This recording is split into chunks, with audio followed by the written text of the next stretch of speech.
Hello everybody, welcome to the Teeny Tinkers channel. Now, Reddit stories are not my typical type of content.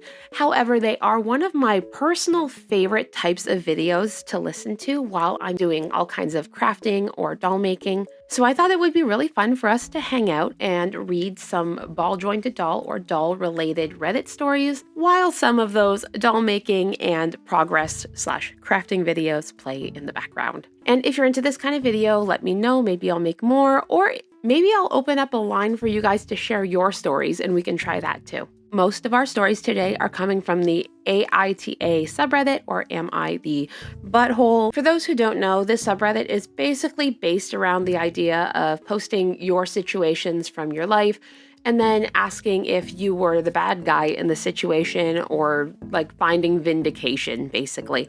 Now, straight away, I'm going to let you know we're going to have some of my own commentary in this as well. Basically, we're reacting to this together. Am I the butthole for telling my cousin her haunted doll collection is why no one visits her house? I, 26 female, have a cousin, Jessica, 28 female, who has always been eccentric. Growing up, Jessica was the weird kid who carried a headless Barbie everywhere and insisted it was her guardian. We all thought it was a phase, but Jessica really never grew out of it. Fast forward to adulthood, and her quirkiness has escalated into full-blown obsession with haunted dolls. Jessica now owns over 30 of these spirited dolls, which she insists are occupied by the souls of the departed. She gives them names, hosts tea parties for them, and even dedicates Instagram posts to them with captions like, "Evelyn is feeling mischievous today."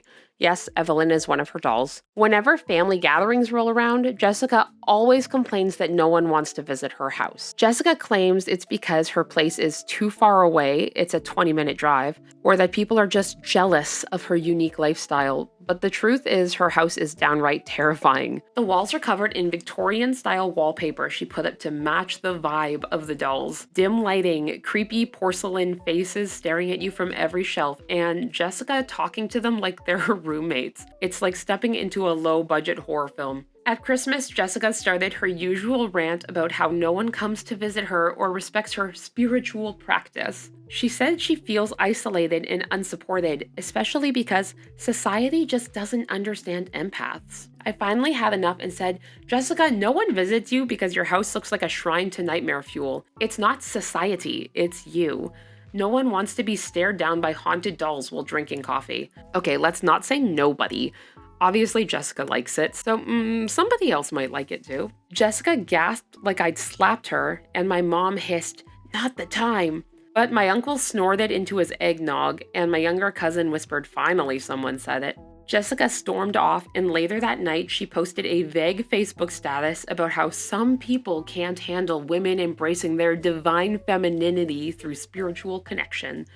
She also uploaded a TikTok of her holding one of her dolls, tearfully declaring they might not love you, Evelyn, but I do. Okay, girl. I've since been labeled the family villain, but honestly, I'm not sorry. She's been tagging me in passive-aggressive memes about toxic relatives for days now. My mom says I should apologize to keep the peace, but my dad says, maybe she needed to hear it, so am I the butthole?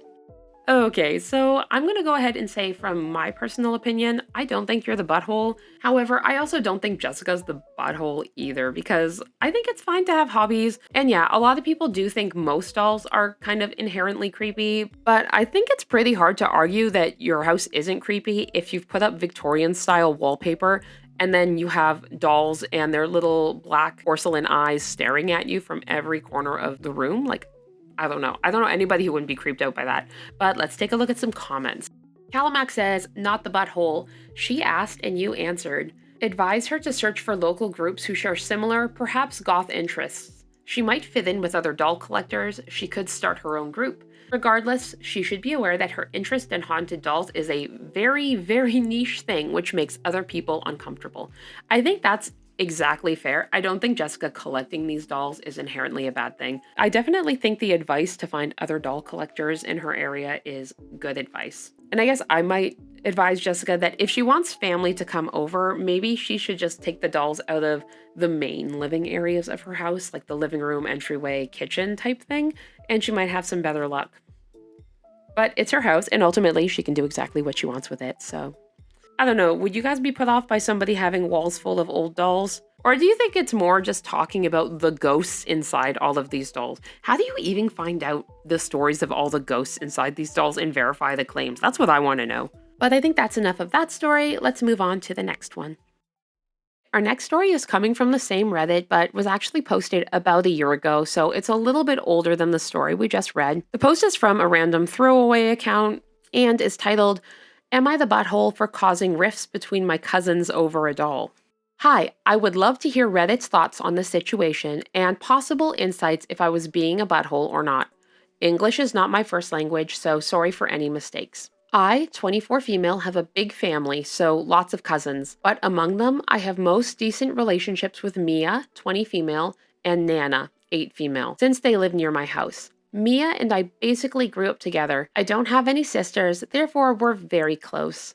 We both love girly stuff like dolls and Lolita dresses. Nana, on the other hand, feels like a niece to me, since her mother, my dad's sister, had her at an older age. I sometimes babysit her. She's a really sweet girl, but very stubborn. Okay, back to the story. Last year, I've landed a good job and was able to save up a fair amount. I know that Mia has always wanted a BJD doll, but she could not afford it yet. So on her birthday this year, I surprised her by buying her one BJD with full set clothes and a face-up. For those who don't know, BJD means ball-jointed doll, which is a type of realistic doll that was sculpted on order by artists or art studios, prices ranging anywhere from $200 to $1,000. Needless to say, Mia was very happy, which makes me happy too. Around 1 week after her birthday, Mia had displayed her doll on the study desk to take some pictures. But she had to go somewhere in a hurry and did not put it back in the box. During the day, Nana and her mom came over to visit Mia's mother. Nana went to Mia's room, saw the doll, oh no, and decided she wanted it. Nana's mother persuaded Mia's mother, saying Mia is too old for a doll anyways and she can replace it with another doll. Mia's mother gave in and let Nana bring the doll home. No! When Mia came home and found out, she was devastated. She was crying and begging her mom to go get it back, but her mom scolded her and told her it will embarrass her, Mia's mom, because the doll was already given away. Mia called me desperate, and I was so mad I rushed to her house. I explained to my aunt that the doll easily costs $400, which is a lot in our third world country. It's a lot everywhere, and it was my gift to Mia and only Mia.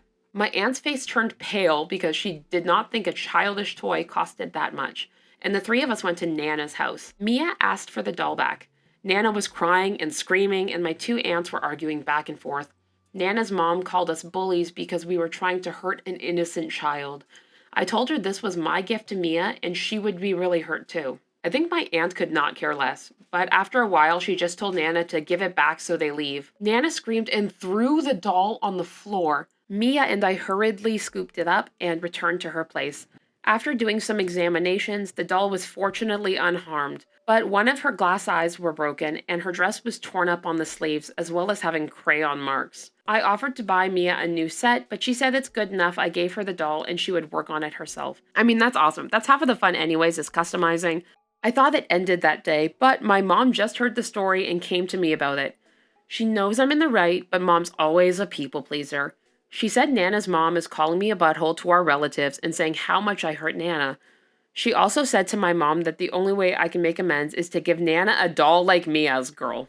My mom asked if I could just do it for peace and she can give me the money.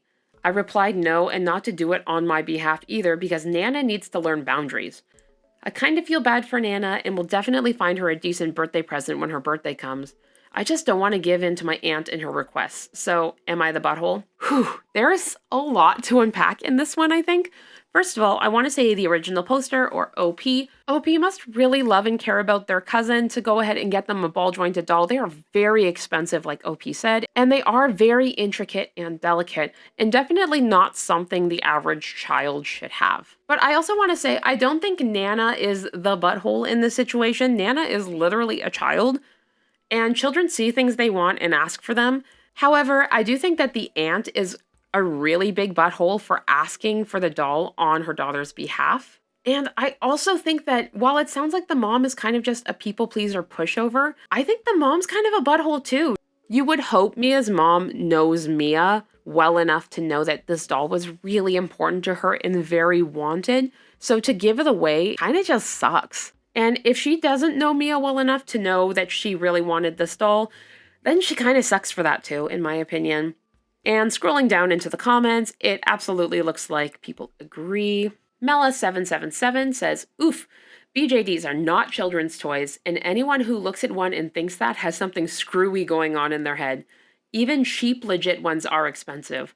I've collected them for a long time, and I love them, so I get why Nana would be entranced. However, the doll was not theirs, it did not belong to your aunt, and no one but Mia had the right to give it away. And aw, this user even asked what size eyes the doll needs. Also, if you like this video, now is a good time to remind you to like and subscribe. Okay, let's hop into the last story. This one was posted 3 years ago by Reasonable Art 1537, and it says, am I the butthole for pressing charges against my girlfriend's friend for stealing my doll? I, 26 male, have been with my girlfriend, 26 female, for almost 4 years. Last year, I gave her a key to my house. She spends a few days there, but we don't live together full time. A few days ago, I had to make a quick trip for work. She asked me if she could invite a few of her friends to the house for a girls' night. It was on a Thursday, and I accepted. I returned yesterday in the morning. The first thing I noticed was the rag doll missing from my wall. My first instinct was to call my girlfriend and ask if she'd put it somewhere else. She denied it and said the doll was there. It wasn't. I checked the GPS of the doll. Yes, it has a GPS. The GPS marked the house of one of her friends. Let's call her Jess. I tried to be nice and I told my girlfriend to tell her friend to bring it back before 5 p.m. and I will pretend this never happened, or I'll involve the police. She tried to fight it, but I told her about the GPS. Well, my girlfriend called me back saying that Jess denied having the doll and we had a huge argument. I warned her that I wasn't playing about getting the police involved. I waited until 5 and then I went to the police. We went to her house and got the doll back. I pressed charges. My girlfriend and I had a bigger argument about me pressing charges. They, including her, knew the doll was made by my father. She could have stolen anything else and I wouldn't bat an eye. I gave her friend a chance and she tried to play stupid. They have been calling me a butthole and asking me to drop the charges. So that's the end of the original post, but we do have an edit here, which means that the original poster has come back and added some more context or answered some questions from the comments. So let's go ahead and read that. Number 1, the doll is with me. It's a rag doll. Better said, it's a Raggedy Ann doll. 2, my father had many hobbies. He tried making dolls and was planning to sell them, but the first one he made was a freaking Raggedy Ann doll. So it didn't last. He was too manly to sell Raggedy Ann dolls. Ridiculous, I know. I like OP. He gave me that one, and actually he made 4 more for my best friends. The doll was hanging in my room, but once he passed away, I hung it in the living room. It has X's as eyes and looks creepy because it looks dead. Oh, okay. Anyways. Number 3, it has GPS because my home was robbed 7 months ago. I don't care if they clean the house as long as they leave the doll. I have way more expensive items she could have stolen, so I don't know why she would steal the bloody doll other than a sick joke. Number 4, my girlfriend never complained about it, at least not to me. I haven't talked to her other than her telling me to drop the charges. I will talk to her tomorrow to find out why she let her friend take the doll. They've been here before and they never did anything like this. And about our relationship, because right now, I think I'm breaking up. I feel like at that point, the trust is broken, especially if your girlfriend knows why the doll is important to you. Okay, so OP has provided updates. Yeah, we have multiple updates. So the first update says, I hope I do this right. Before the update, I want to give some context about why the doll is so important to me, and to correct myself for saying he was too manly to sell dolls. My father got sick just before I was 15, kidney failure. He retired and he filled his time with hobbies. A year after his diagnosis, I came from school one day and he was finishing the doll. I asked him if he was going to sell it. He said yes, but not anymore. I asked him why, and he replied with, who would buy a doll from a man who looks angry 24/7? Before his diagnosis, my father would have laughed about it. He would have made more to fill a big box, knocked on every door, and sold them all. But now he was worried about what people would say. Worried if he could sell them. He was anxious, less energetic, less confident, doubtful, afraid. None of this was in his mind before, and the illness was not only beating his body, but also his mind. We thought we had made peace with his death and the time he had left, but reality finally caught up with us. It was a turning point in the way we moved forward. Okay, OP, don't make me cry. Oh my God. Whew. I have other things my father made. I carry some with me, others are in a safe. I tried to put the doll in a box, in a closet. I even tried to give it away once, but I just didn't have the heart to do it. It gives me peace to see it there. The tracker may seem excessive to some, but it's not for me. My ex knew about all of this. Okay, before I get into the next update, first of all, I want to say I did catch that you said my ex knew about this because in the last post, OP had said they were thinking about breaking up, and I do think it was the right choice. And now that we know that the ex knew about everything, even more so the right choice. Okay, so the update. Many of you hit the nail on the head. My ex came over yesterday. She was a mess. She explained that she actually had a problem with the doll, but instead of telling me, she went to her friends. They told her that it was creepy and weird for a grown man to have a doll, and that I was way too attached to it. This only reinforced her feelings. This was a regular topic between them, and they came up with ideas to get rid of the doll, but she never followed them until Thursday. Her friends were fed up with her for not doing something as we were planning to move in together. Before they left, my ex and Jess talked. They agreed that Jess would take the doll and my ex would take care of the rest. My ex forgot about the GPS and okay. And when I confronted her, she panicked. She actually called Jess and told her about it, but Jess told her not to worry and that I wouldn't do anything about it. She was very obviously wrong. I broke up with her. She tried to plead and even suggested couples therapy, but I just couldn't stand being with her anymore. I called Mr. Lawyer. I hope his name's really Mr. Lawyer. And he told me that we can continue with the process, but nothing will come of it, even with my ex's confession. He will try either way. I've already changed the locks and I'm buying cameras for the whole house. I'd like to thank all of you who took the time with my mess. I never thought this would get the attention it got. I will try to answer more questions if you have them, and I hope everything goes well with all of you. Thank you again. Okay, so again, a lot to unpack here. You know, the thing is, I could really empathize with the fact that the ex didn't like the doll or found it off-putting, even if she did know the meaning and where it came from. However, if you really love somebody, you're supposed to love everything that goes along with that person and at least have a conversation about it. Maybe move it to another room. The ex-girlfriend having conversations with her friends about different ways to get rid of it is diabolical. And honestly, I don't think the charges would go anywhere because there isn't a monetary value assigned and because OP has the object back. But getting the police involved was absolutely the right move because not only did you get your doll back, but hopefully you taught the ex and her friends a lesson about stealing people's property. I think it's pretty obvious on this one. The comments hugely sided with OP and said not the butthole. One user, Beck2010, kind of hits the nail on the head and says she lied to you. When you presented her with proof, she doubled down and backed up her friend. Is this the person you want to be with? Not the butthole. Take back the key. If you can't get it back, change the locks. If you put an air tag in the doll, it clearly means a lot to you, and she has literally destroyed your trust. Don't drop the charges. I would love to hear your thoughts on the topic. And if you want to read more of the comments, I'm going to link all of these stories down below so you can check them out. But for now, I think that brings us to the end of this video. Again, if this is a type of video you like, I would love to do more of these. Like I said, I absolutely love reading Reddit stories and I love listening to them, so this was really fun to make. But for now, if you're already subscribed, thank you so much for subscribing, and if you're new here, I hope you like the content and consider subscribing. As always, I hope you have a fantastic day. Bye!